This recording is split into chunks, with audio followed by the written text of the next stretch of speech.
All right, it is Monday. It is November 14th.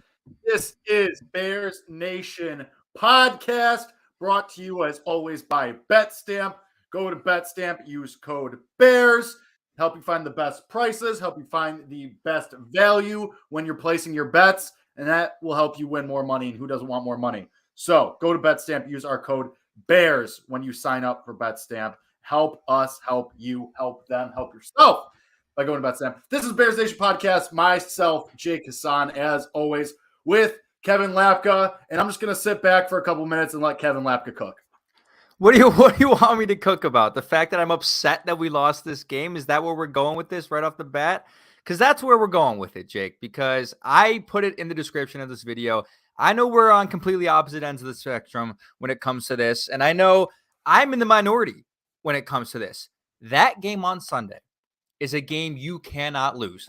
I don't care if you're 0-8, if you're 8-0, it doesn't matter. You do not lose to the Detroit Lions at home.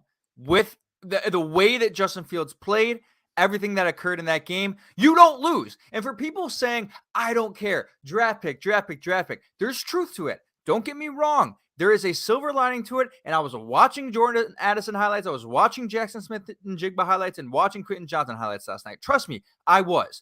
But if you just go watch the Detroit Lions TikTok page, or you go listen to Detroit Lions fans all over the internet, you, as I am Scocks in the chat says, no business losing that game.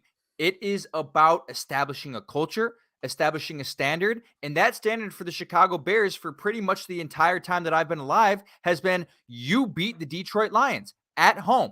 You beat them, regardless of who the quarterback is, whether it's Josh McCown, whether it's Jay Cutler. You beat the Detroit, whether it's Mitch Trubisky, who owned the Detroit Lions, Chase Daniel, you beat them. And now you've got Justin Fields here, who's the most talented quarterback to ever come through this franchise, and the standard holds, regardless of the situation. I was embarrassed yesterday at the end of that game. I was embarrassed to be a Bears fan that you lost that game at home. And all of these fans that are saying, oh, it's just about the draft. That's all that matters. No, that's not all that matters. It matters. Don't get me wrong, but it's not all that matters. Winning football games matters, and the standard and culture that is being implemented by Matt Eberflus is one where you don't lose to the Detroit Lions at home, and they did that. I'm still overwhelmingly content about what occurred during the game because of the things that Justin Fields did, but you just don't. You just can't lose that game, and we'll talk about how that happened, where that went wrong. But I was pissed, Jake. I was pissed. Like I tweeted it. I was like, talk about past tense. I still am. You don't lose that game. Like that is a team. You for the past 3 weeks have proven that, or I've said, and really showed for the most part that you're not one of the bottom feeders, right? Your offense is putting up 29 plus points a game. You're clicking on all cylinders. You're good enough to be in the running with a team like the Dolphins. You're good enough to beat the New England Patriots, where if the playoffs ended today, they'd be in it. You're good enough to hang in there pretty much against the Dallas Cowboys for a majority of the game.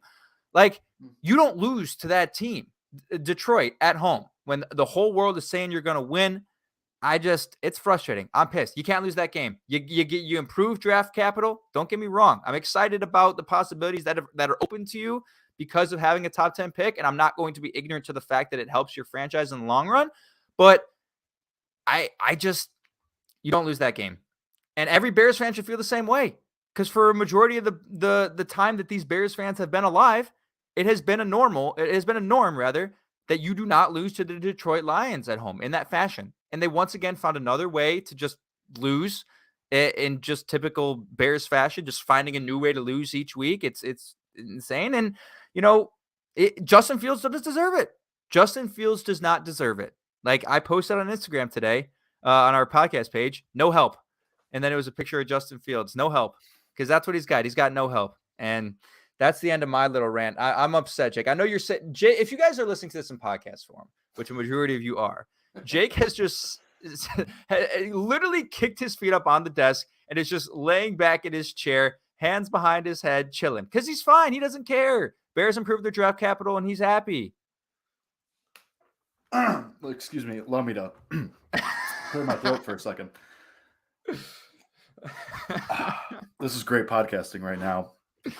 I love it. Give me all the weird ways, all the backwards circus ways to lose. Give me all of them. I want for the rest of the year, find new ways. That was hysterical the way you lose that game. On a missed PAT from your kicker who has been nails for the better part of 2 years. It was so funny that that's how you lost that game. It is great. Give me all of it. Shock me again next week. If you had asked me all the ways that the Bears were going to lose that game, Cairo Santos missing an extra point would have been, I would have never even mentioned it. If you gave me 100 times, I probably would have never said that's how you lose that game. It is hilarious. It is great. It is fan-fucking-tastic. I will take that every which way. I hope they find a new weird way, bizarro world way to lose next week too against the Falcons. I hope they do. That's hysterical. Again, I will come on this podcast for the second week in a row now and say that is the ideal way that you want to lose. You're here, Kevin, and you're like, listen, and I get it. I get why you're upset. You've always, like, in the history of this podcast, you've always been that guy where you ride or die. You're letting your feelings show. You're always going to root for it. You've been, and I respect you for that because you stick to your guns and you don't waver from that. And I respect that a lot about you. And here's the thing. You're presenting it like, oh, you can't lose that game. Like you just went in there and you just lost. You didn't get run out of the building. It's not like you went there and you got run circles around you. The Lions, there's not much for them to hang their head on. They lost on a fluke. How many teams in the NFL, I mean, recently a lot, actually, but lose on an extra point? Like, it's not like you went in there and Justin Fields threw, 4 interceptions. He had one bad throw, and it wasn't pick six, but how long has it been since we've seen him make a throw like that? Over a month, well over a month. And granted, a lot of that was game plan. He wasn't throwing a lot, but he hasn't had a throw even kind of in the same zip code as that in a very long time. Not damn well over the last month that he's been playing awesome. Like, if you're going to lose games like that, fine. Hook it. Like, I'm ready. Put all those kinds of circus, bizarre. I get it. Losing sucks. You don't want to root for losses. But I'm sitting there, shout out Sam and Illy and Lang. We're at the bar and we're watching this game. And I'm just like, what can you do? Like, it's not like there wasn't like that back-breaking moment. There wasn't that like, God, everything's. You're here. Justin Fields plays really, really well once again. And here's the thing. You talk about culture and, what you're instilling in this locker room and what you're trying to build there. You go in and I get it. I'm sure they're rallying the troops. Like, we got to get this together. These losses are unacceptable. This sucks. And sure, they're going to say that. But what do you think mattered? Like, the defense stinks. We knew that was going to happen. But it's not like you're like, well, we're just losers. No, you just lost on a fluky play. Like, you're this close. And really, this was also part of like why I felt good about this. The last play of the game, when Justin Fields on the 4th down, once again, has the ball in his hands with the chance to make a big play. Did any one of us not think that Justin Fields was about to make a huge play to win you the game? Did any one of us not think that? Especially when he sheds 3-4 would-be tacklers. I don't know how he stayed upright. And that happened a lot yesterday. Like, that wasn't the only time that happened. But end of the game, last play, that's what you ask for. And once you get this guy, a Jackson Smith and Jigba or Jordan Addison or whoever it may be, or once Chase Claypool starts getting on the field more, that time around, he's running around, he's making something out of nothing, and you get the moment that gets you the win. Eventually, that's going to happen. That's 2 weeks in a row now where he was doing what he had to do. It's just that it didn't go your way. And that's fine. Like, again, you're not getting circles run around. And back to my original point of, the culture and locker room. Jalen Johnson went on the score today and said, yeah, we shouldn't lose that game. And that they know, it's not like they're like, oh yeah, we just stink. They know they're a decent team. They know they got players. They're just losing games. And that's what happens in the National Football League. Everybody's going to lose games. Like, nobody in that locker room is like, yeah, we're just losers now. We're the laughingstock. You know damn well that this team knows they're shorthanded because they traded their 2 best defensive players over the last couple weeks. They just started getting their quarterback playing well. They're still far and away one of the least talented teams in the NFL. And again, of course, they're not saying that and they're not acknowledging that in that building. But we know that with our eyeballs, the Lions are going to fire Dan Campbell at the end of the year. They can laugh all they want all the way to the bank on Twitter. When they hit that restart button again this offseason, when they have another new head coach, and I think Dan Campbell's fine as an assistant. He's clearly not a head coach. Just isn't. He won 2 games in a row. Great. Division games, great. He's still getting fired at the end of the year. Does anybody I here don't not know. think? Does anybody here not think that Dan Campbell's getting fired? You know, I think you're they in year might 3. give him another If shot. you're in year 3 and they only win 4 games again, like who else are the Lions beating? You're probably gonna split with the Lions. They're not gonna beat you again. Who else are the Lions beating? Like Dan Campbell's getting fired. They're hitting a reset. They're having a rookie quarterback next year when they're picking top 3 in the draft. Correct. And really, the Lions, if they win this game, they might slide more down. They might not get Young or Stroud at this point. It's worse for the Carolina's Lions than it taking was one, for and the they're going to be Bears. ahead of them. The Texans might take one of them. Is Davis Mills really answering Houston? Like, the Lions can laugh all the way to another year of Jared Goff. Congratulations.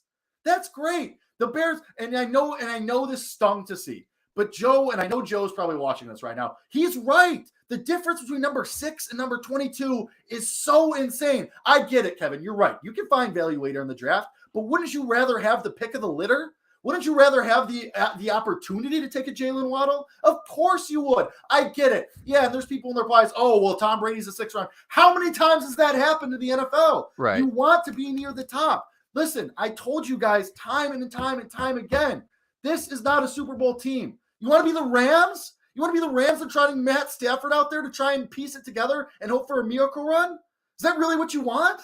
No, you want to have the whole team and you want to have everybody in place. You have the quarterback. You have, by all means, the offensive play caller. It seems like you have a decent head coach, and who could possibly be top 15, top half of the NFL, and the coach. You have all these things. If you lose a couple games in 2022 where you were going nowhere anyway, if it gets you to where you want to be, isn't that the goal? Like, Kevin, we did this a couple years ago, and where the Bears were kind of in the hunt. And they were kind of, maybe it was the last Mitch Trubisky year. And, they're kind of around 500. There's a couple games that if the ball bounces the right way, maybe, you're and at the end of the year, you're on the hunt graphic. And we were having the same discussion. You're like, you got to play to win games. You can sneak into the playoffs, da-da-da-da-da-da-da. And then draft time came around. The offseason came around. The dust settled. And do you remember how you felt? You were like, shit, what was it for? What was the point? Like that's what this is. This is exactly what this is. But the stakes are higher. The stakes are way higher now. Like, see, I would disagree actually. Like, no, they're way higher. We've talked all year. We're 11 weeks into this now, where we're like, Justin Fields needs help. Wouldn't you rather have the pick of the litter of those guys? So this draft, the better your draft position is, even if it's an offensive lineman, even if it's Will Anderson, and you get a star for the defense. You need to make this team better around Justin Fields. If you're picking 22nd, your chances of that are substantially lower.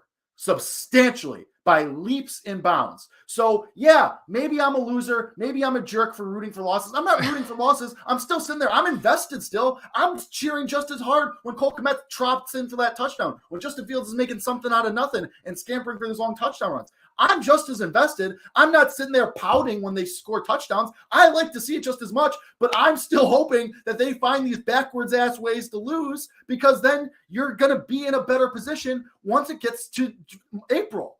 That's what we want. We want to be here in 12 months, and we want the record to be flipped. We want to be, 6-3 or whatever it is. That's the goal.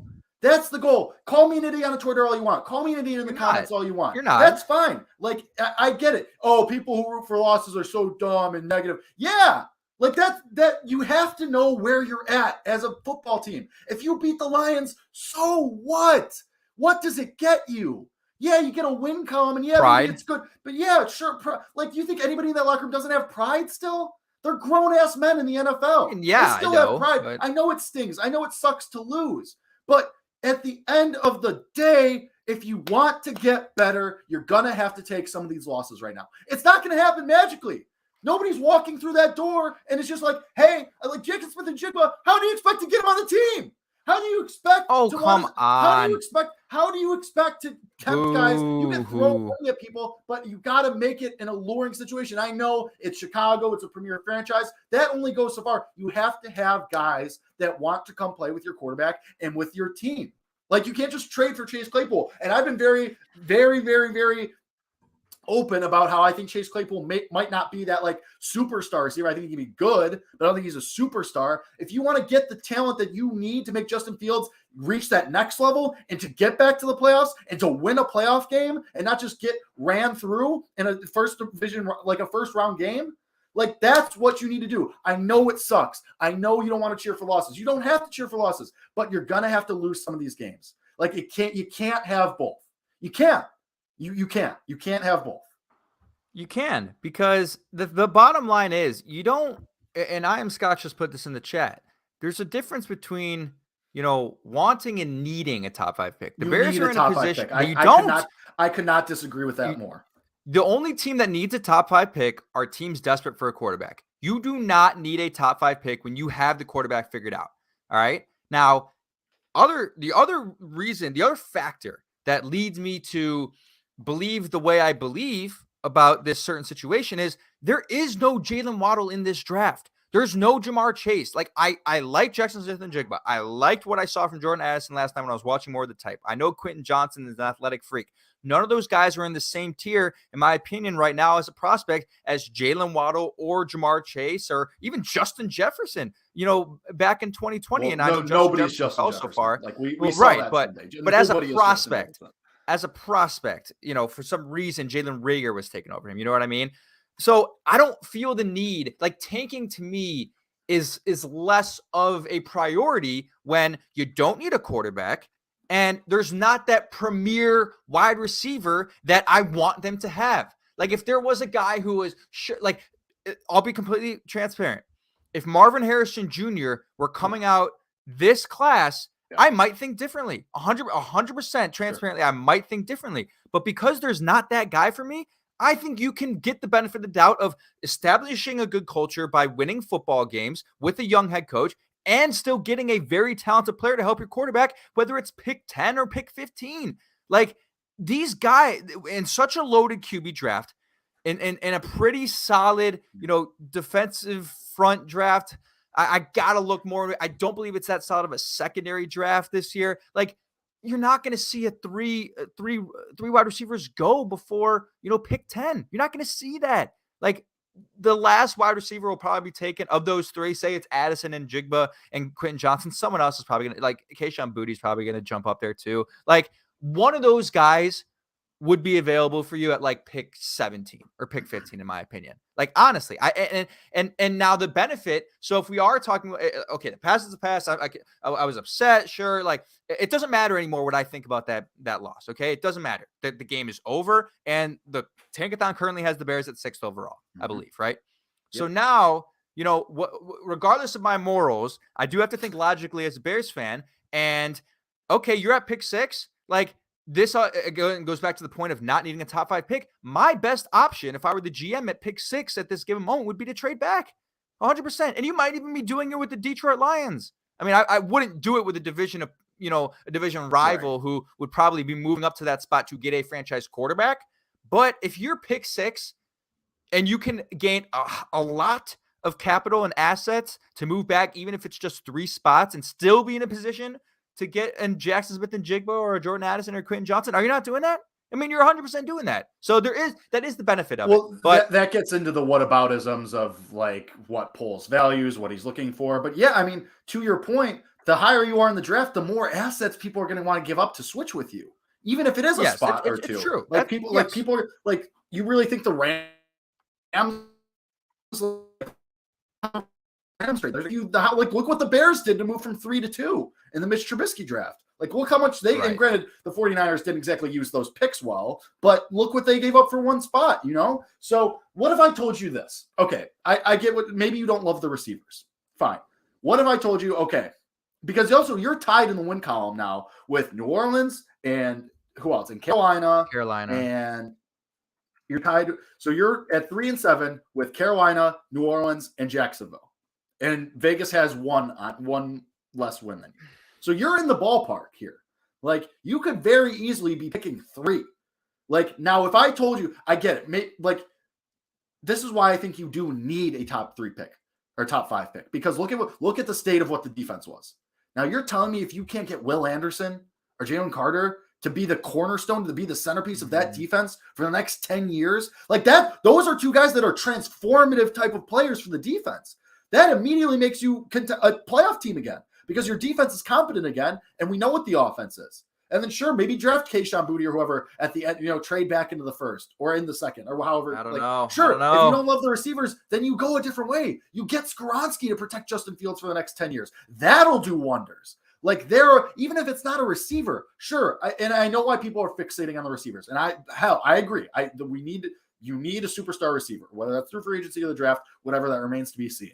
But even if it's not a receiver at the top of the draft, if you can get Anderson or Skoronski, like one of these guys who are going to be a centerpiece for 10 years, possible star players, that's the point. I know when you look at just the receivers, then maybe it's a little bit lost.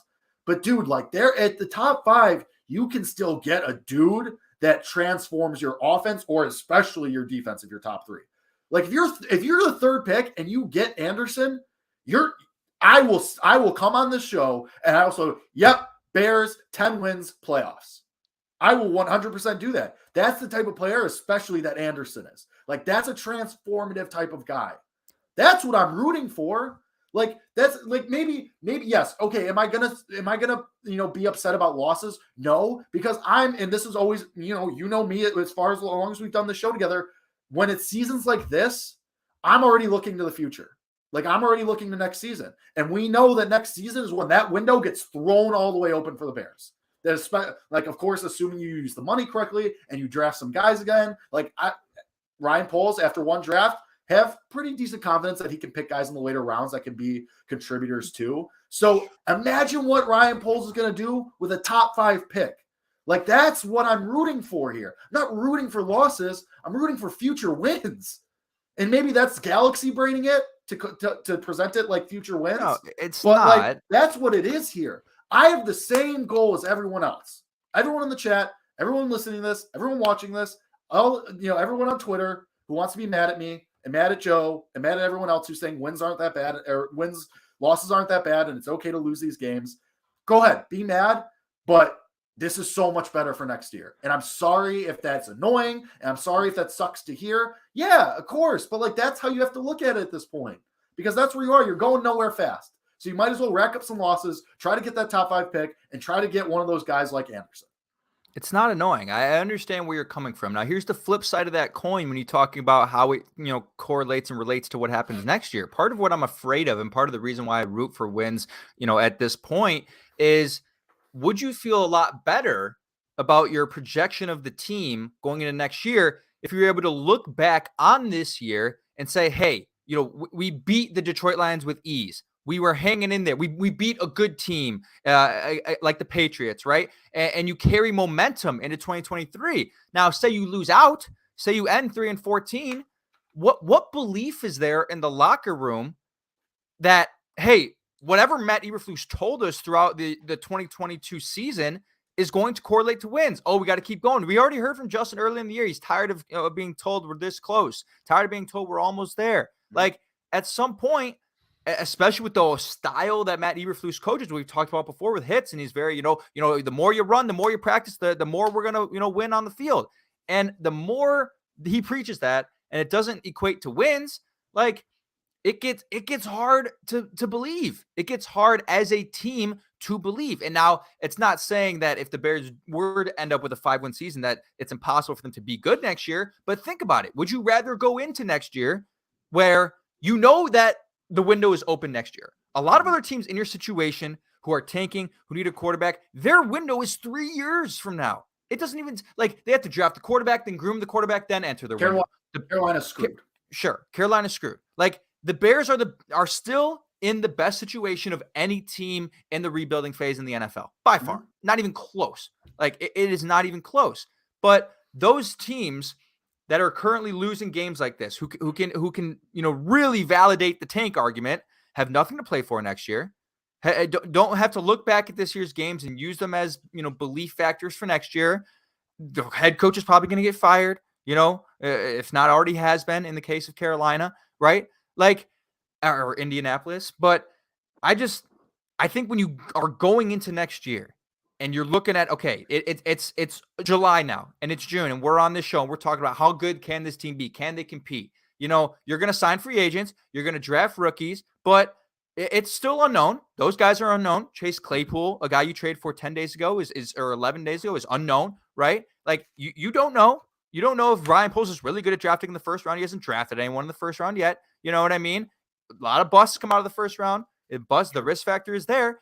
I just would like to be able to go into next year with a little bit of belief and a little bit of momentum saying, hey, we were a competitive team last year. And if we were a competitive team with this roster, just imagine what we could be with these pieces. And then you could say, hey, we beat X team, this team, manhandled the Lions with these guys on offense. Oh, just imagine what we can do with Jackson Smith and Jigba. Just imagine what we can do with, whatever free agents you're going to sign defensively. Right now, you can't say that. I think you can, but you can't assuredly say, like, acquiring that talent is going to, increase the belief factor. So I believe it is, but I just want a little bit of momentum to be there going into next year. That's sort of my shtick. And I just think both things can be true. Like, everything that you're saying is true. And a lot of it is just moral and ethical. It just, however you feel about it, however, if you want to just root for wins or not, right? That is just personal choice. Like there's really no right or wrong way to look at it as a fan. We're not telling you how to think here, but just going into next year, when we believe that is the Super Bowl window that's opening, it would be nice to have a little momentum. That's really the hill that I'm dying on. So I get the momentum argument, and I totally understand. It's an argument that gets made a lot. I think that momentum can kind of be overblown sometimes.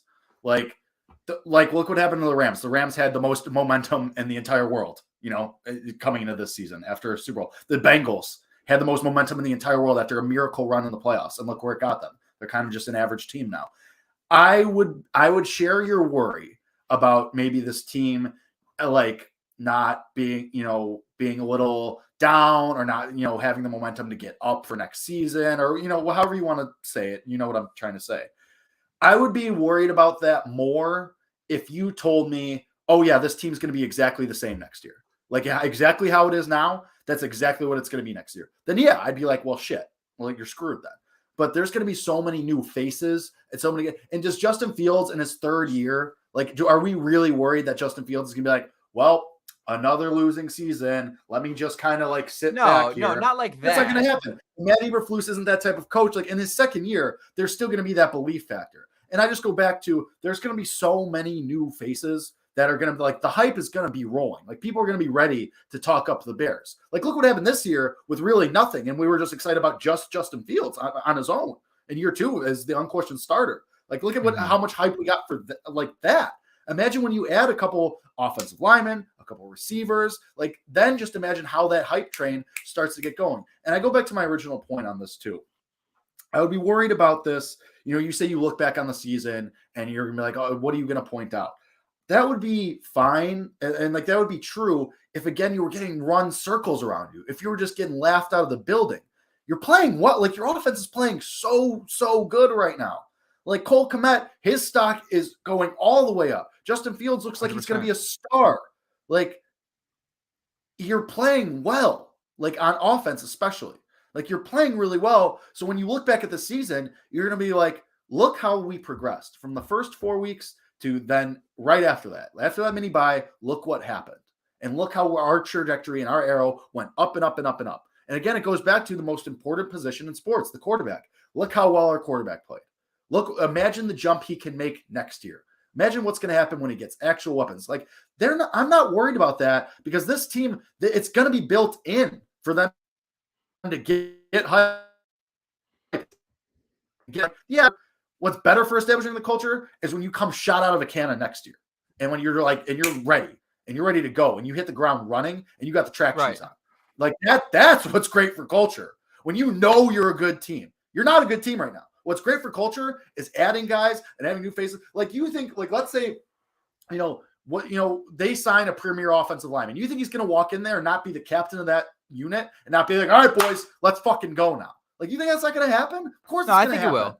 Like, you're right. I get it. So, like, I get it. I get, like, you want to get that feeling of winning and you want to get used to that. But if it's delayed by 9 months, I'll be okay over it. Yeah, that's that. It's the belief factor thing. Like it will exist. Like they're not just going to be because we were 3 wins. Like it'll be there. It's just it would be nice to have a little bit of momentum and really just to see. I also do want to say that people complain about talent, and rightfully so. The Bears probably have the least amount of talent around Justin Fields. 100%. No, they don't. I mean, comparatively, it's close. I mean, like the Panthers close, right? are a mess, and probably the least amount of talent defensively. I mean, statistically, from a statistical standpoint, this is where I was going with this. They spend the least amount of money on offense and the least amount of money on defense of any team in the NFL, right? And that's where it goes. But at some point as well, and the better teams in the league have showed you this year after year after year, game after game after game. A good team with a good coaching staff can elevate talent and make it less of a factor than it is. And that was evident in the Patriots game, evident in the Dolphins game, right? Like, elevate your talent to a point where you're competing with teams that are spending $100 million more than you on each side of the ball. You know what I mean? And it would just it would just be nice to see, those equate to wins. That's what I think. Let's move on to something else, because the bottom line is, regardless, like, there's a positive. Like, in my opinion, 100%. if we're they about win to or talk lose, about a lot of them. there's a positive if they win or lose. Like that, and I said that before the game. I said I'm gonna be rooting for win because at the time they're still in the playoff hunt. But if they lose, there's a silver lining. And I think I promised myself I wouldn't be that upset about losing. But I think part of it has to do with the fashion in which you lost. Like a game where you thought you had it won. You're sitting there, you're ready to shit talk the Lions fans, and then it falls apart right in front of your eyes by the most, the thing that we thought was most impossible, which was a Cairo Santos missed extra points to lose the game. It's just frustrating, especially because I think we are conscious of this as well, Jake. Like, we're conscious of the narratives that have been starting to be pushed already by local Chicago media. Like, sorry, like, I was a journalism major in college, and I got a lot of friends who write, but whatever the hell the Sun-Times put on the front page of their paper is exactly why people don't reprint. That's why people don't reprint journalism anymore. Like, a lot of the journalists in the Bears media have no effing clue what matters right now. No effing clue. And those guys are a lot more talented than I am right now. I'm a 22-year-old kid coming out of college. They're a lot smarter, a lot more talented. But you're really pitching the narrative that Justin Fields doesn't have it because they haven't won the past 3 games. What are you watching? Like, do you have eyes? And you wonder why people would rather go and watch a YouTube video instead of read your 30-page article about nonsense. Like, it's just it's frustrating. Was bad. I agree. That was really bad.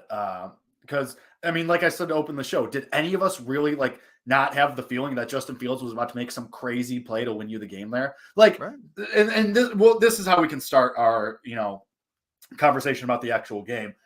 The, how he just stays up and just sheds tacklers, especially in the backfield, and avoids these sacks.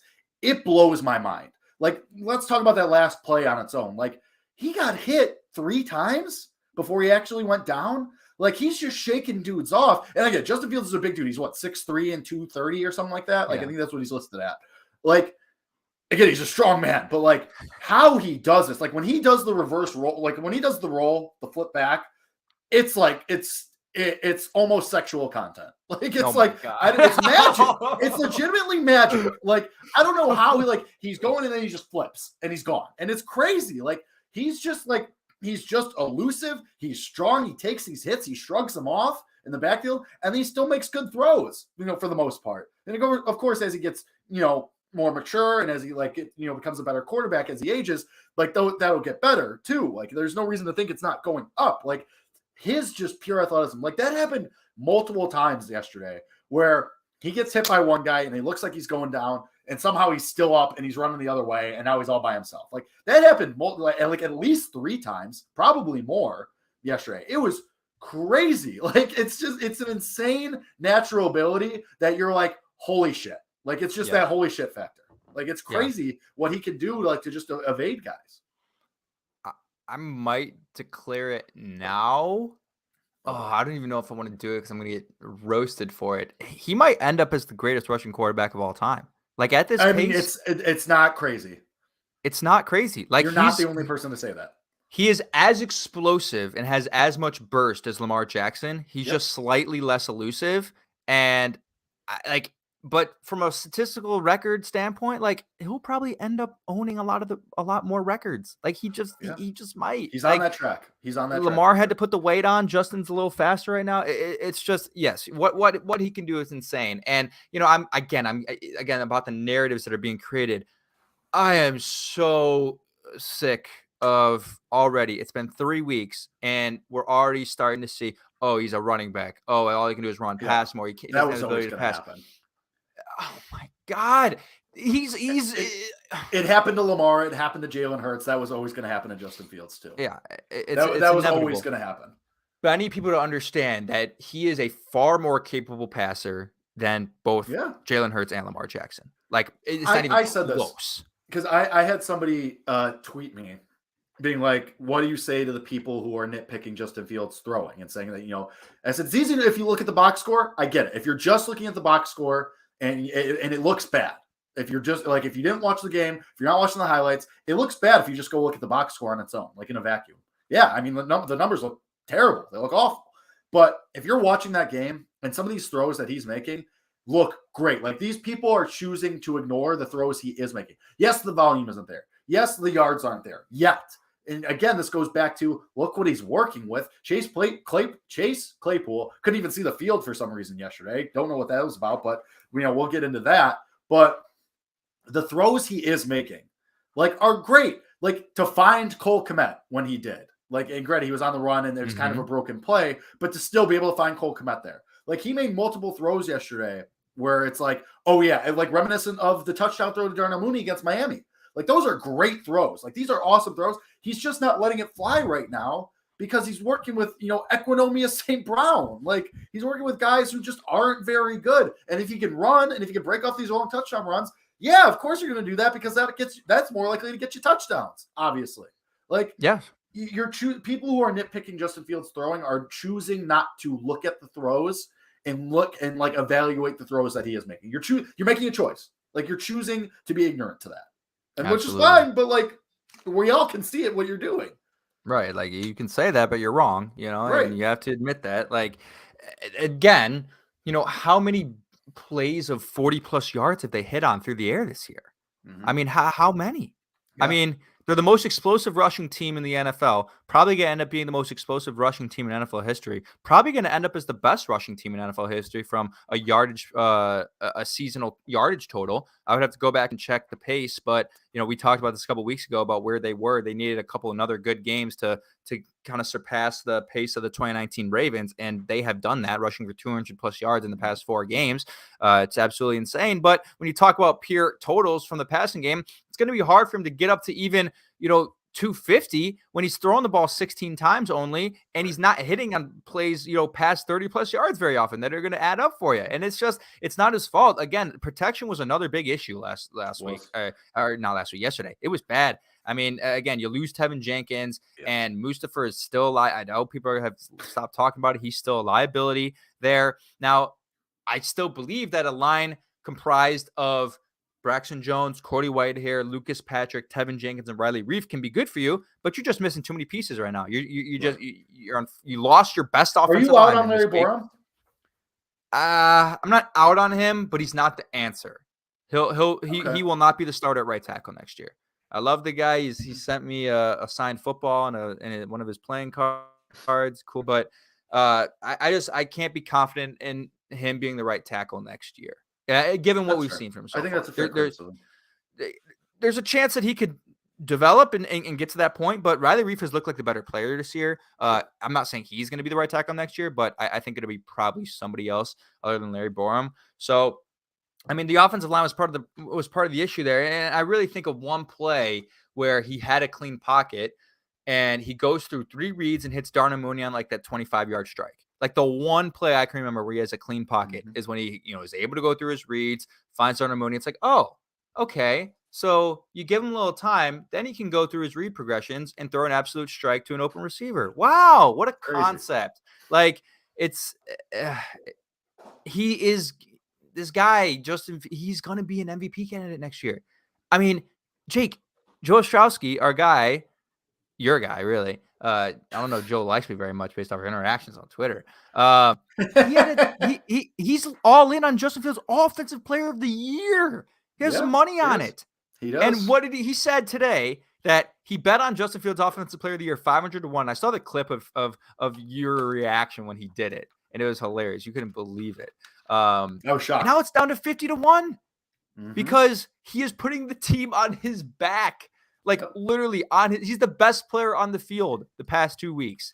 Like, and it's not even close. Absolutely. So, just again, we being a dead horse, but if you take in consideration every single factor, offensive line, lack of receivers. I mean, that final play, you talked about him breaking 3 tackles. Like, I got to see the all 22. How is no one open? Right. I mean, he buys 11 seconds of time. How is no one open? Felt like an eternity too. It felt like an eternity. I'm like, okay, he breaks his tackle. Now he's going to find the guy. He breaks his tackle. No, now he's going to find the guy down the field. There was that moment, excuse me. There was that moment too where he had a second to like set his feet, and it looked like I was ready for him to just wind up and let it fly. Like, I mean, that's how many times have you seen Josh Allen or Patrick Mahomes or Aaron Rodgers do that, where there's a broken play like that, and they shed a couple tackles, they get away, and then they come set like that, and you're like, oh, here we go. And then it just didn't happen. He ends up taking the sack, game ends, obviously. But once you get actual people, like I said, eventually that's going to turn into that play. Correct. And hopefully as soon as next year. But man, it just didn't happen. You're right. I mean, the offensive line is an issue among other things. What is not an issue though? Cole Kmet's good, man. Yeah, he's good. And granted, a lot of he had the long touchdown catch and it was a broken play and he was all by himself. He just had to trot in, but you can tell him and Justin Fields have a good connection. Justin Fields trusts him. And, we can tell the coaching staff keeps calling plays for him. His stock has over the last 2 weeks, especially has gone through the roof. 4 touchdowns over the last 2 weeks. He's second in the league in touchdowns among tight ends. Second in the league. That's crazy. A guy who didn't score a touchdown for a year and a half has just scored 4 in the past 2 games. And I'll tell you where I think we were wrong.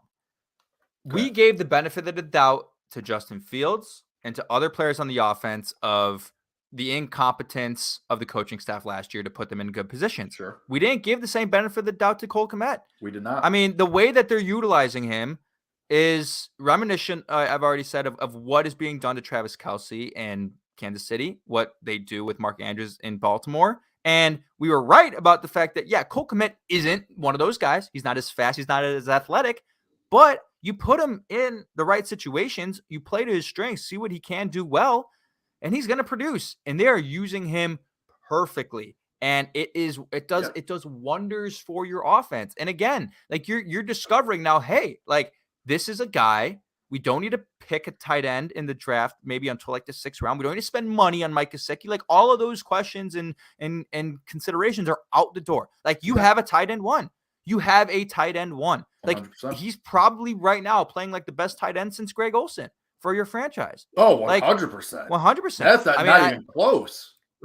Yeah. I mean, Martellus Bennett for a couple of games could maybe make the case, but I mean, he's balling, man. And I was wrong. I mean, I was almost out on him, but I don't think you were you were 3/4 of the way through the door. Well, again, I was never out on him. I was more of oh, we should have taken Antoine Winfield. Oh, we should have taken someone else. That was always the thing. It was always the thing. Yeah. But I admittedly I never thought he would score 4 touchdowns in 2 games. I thought they needed to use him more, but I got to a point again. I got to see it. I got to a point where he's just not good enough. He's just not good enough. That's why he's not getting the ball. That's why he's not being schemed open. He's just not good enough. He can't get open. We both said that. I said he's probably never going to be that pass catching guy. Exactly.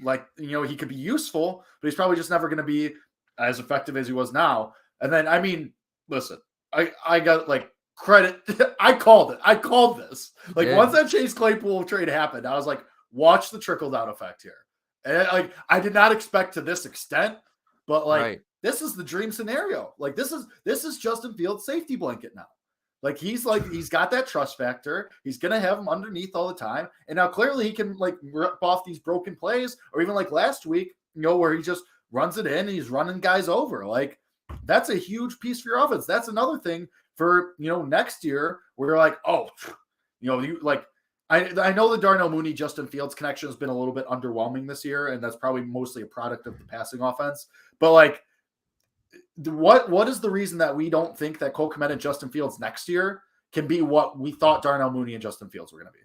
Like, and that's not, and I'm not saying I'm out on Darnell Mooney. I still think he could be really good. Yeah. But like, we kind of didn't consider that this could happen too. No, we didn't. We absolutely we didn't even, pitch that idea that it could become what it's become. And it's so funny, it's so weird because I don't even know if it's the presence of Chase Claypool that's changing things because he hasn't been on the field, and it's a good transition. The offense has just gotten better in general. Sure. The offense has just gotten better in general, and I would agree with your statement that does he make an impact at certain times? 100%. But if he were on the field 80% of the time, then it'd be like, oh yeah, it's definitely the fact that you have this guy now, at least just as a decoy, threatening defenses, opening things up for you. But he was on the field 6 snaps less this game than he was against the Dolphins. And that's, we said we'd talk about this. Let's talk about it. I tweeted it during the game. What is the reason to not have him out there? Like, I don't understand at all. And then I said this in a tweet. I said, if you are going to make this trade-off of we're going to trade away defensive assets, and get capital, but hey, we're essentially using some of those assets on an offensive player, that player better be on the field 80% of the time. Like, if that is the trade-off you're making, like if you're saying we're going to be okay with the worst defense in football, but we're going to do what we can to get an offensive player here to make the offense better, but he's only on the field 19 snaps, that's unacceptable. I'm sorry. Yeah. That is. Like, this is a 2nd-round pick you traded for him, and he has done nothing for you. Zero. Negative. Yeah. Like, and I don't think it's Chase Claypool's fault. I don't think he's a bad player. I'm not out on Chase Claypool. I'm just confused as to why he's not being utilized. It's not a playbook thing. When you're a wide receiver, can you run a slant route? Yeah, he could run a fucking slant route. Run a slant route. It's not that effing hard. He's played football his whole life. You know what I mean? So I don't want to say it's concerning, but it's confusing.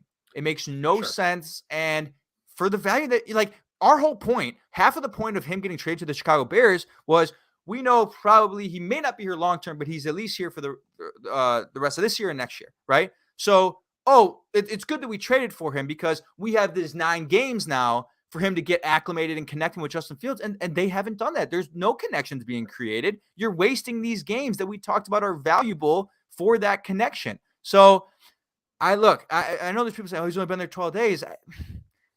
Like, wide receiver is probably the position that matters least about knowing the playbook, in my opinion.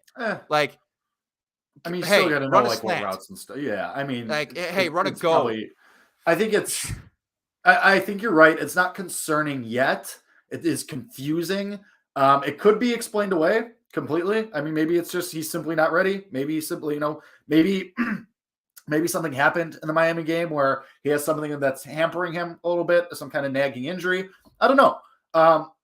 I think if it continues again this week against a bad Falcons defense, granted, like the Lions defense is terrible, but if it happens again against the 2nd week in a row against a bad defense, then I'll be concerned. Like, if he only plays 19 snaps again, then I'll be concerned. And then we'll have to start asking questions. Because you're right. You paid a pretty big, hefty price for this guy to try and get your quarterback, another playmaker. And your quarterback's balling out right now, and this guy's nowhere to be found. So I think you're right. It's not concerning. It's confusing. Obviously, that confusion can go away like that in one game, really. So I'll be concerned if it happens again this week. But I'm mostly in wait-and-see mode right now with Chase Claypool. That's fair. Yes, and he deserves that. Like, again, this is not on him, and I don't want people to be out on Chase Claypool. It's just, hey, that was a game where clearly he was needed. Like, clearly they weren't getting things going on offense versus a very bad defense. And in those situations, if the Bears were clicking in the passing offense and Darnell Mooney's playing really well and Cole Kmet, playing really well, then it'd be like, fine. They just didn't need him out there today. Why risk something? If he truly doesn't know the playbook, why risk something? Why risk him running the wrong route and throwing a pick 6 or something like that when it's not needed? Well, guess what? It was needed. It was very much needed on Sunday. They desperately needed to get things going in the passing game, especially late in the game when he's supposed to be that guy who can, do everything for you if you need to throw a ball up in the air. And he wasn't out there. So that's where I was a little bit confused. And it's like, again, like if he is going to be out there, right? if you are going to put him out there, then don't just run a jet sweep with him. Don't it's the same thing with Velus Jones Jr. It's predictable. If he's going to be out there, like at some point, if this is your strategy for the first couple of weeks, anytime Chase Claypool's out there, he's going to run a jet sweep. Like team's going to, key in on that. Right. So like Chase Claypool can be a very good player for this team, but they just gotta set them up for success. And maybe this is the week, right? Again, we said it took a long time for them to figure out what they want to do on offense in the beginning of the year. And maybe it'll just take a long time for them to figure out what they want to do with Chase Claypool. Like that is totally possible. It's just as a fan, you just want to see that. You just want to see this guy you trade a second-round pick for make plays. That's all. Well, especially because it is at like a premium position, and something that people were excited about, and now we haven't seen him. His pictures on milk boxes that they're handing out because have you seen this man? Like it's that's why we're all we just want to see the big plays, and especially when the offense is playing so well. Like that's something that that acquisition was like, all right, here we go now, and again haven't seen him, so. We'll see what happens there. But overall, I mean, the offense and the way that's progressed, I mean, the continued progression from the offense is very, very, very, very, very, very,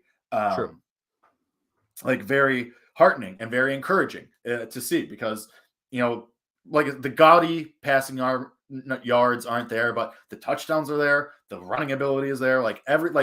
This was always the thing. The consistency. We've now seen it for 4 weeks straight, 4 games straight now, where your offense has continually played well and scored at least 4 touchdowns, and you're just going. And there's no reason to believe that this can't continue and it can't keep going upward, which is huge. I mean, that's all we were begging for it. Even in last year, we were begging for the consistency. And it seems like they found a formula that works. This offense is far from a finished product. Justin Fields is far from a finished product, which really should make us feel even better. It should make you feel great because this is still like training wheel stuff. They still got the training wheels on for the most part. So that's the thing. That's the part that's encouraging. Even if you don't win these games, as long as you see that continued progression, which we have week to week to week to week so far over the last 4 weeks, it's been great. And that's what you can cheer for. That's what you can latch onto and be like, this is exciting. And then, going into next season, you'll be like, all right, that momentum that we started last year on offense, now we keep going. Now, now we get more intricate. Now we really open up the playbook, and now we go. That's what you're latching onto. That's what you're rooting for. Mm-hmm. Your best offense in the league the past 3 weeks. Yeah. And what you said, here's what you said that's really important. The touchdowns are there. Right, Justin Fields 11 touchdowns in his last 3 games. I think he's got the most touchdowns in the league since week 8. That's crazy. The premise of football is not to accumulate yards; it's to score touchdowns. Is it not? Right, and we looked at Lamar Jackson's 2019 MVP season, 3,100 passing yards, but he scored 38 touchdowns. I don't care how you get there. If you get in the end zone, that's all I care about. If people out there are really concerned about yardage, go look at Andy Dalton's stats for the Chicago Bears last year. He was throwing for 300 plus yards, but no touchdowns. I don't care how you get down the field. If you score, that's all that matters. A 4 touchdown game in back-to-back games by a Bears quarterback is unheard of. That's not even a real thing. We can't even fathom it, and it has just happened. So, let's relax on the yardage totals. Touchdowns are what matters. And when it comes down to these awards that Justin Fields will be in the running for, not just not next year, but potentially this year, it's going to be because he's scoring touchdowns, not because they're adding up his yardage total. I mean, they will be for the rushing yards, but not for the passing yards. So I'm all in on that. And how about Jack Sample? Yeah. Man, you might have an undrafted gem. You might. I mean, 12 tackles, 2 sacks. He was everywhere. It should have had an interception. Bullshit call on Jalen Johnson. Yeah. I mean, bullshit. Yeah. I don't want to call. I tweeted. I said Trinity Benson should transition to playing soccer.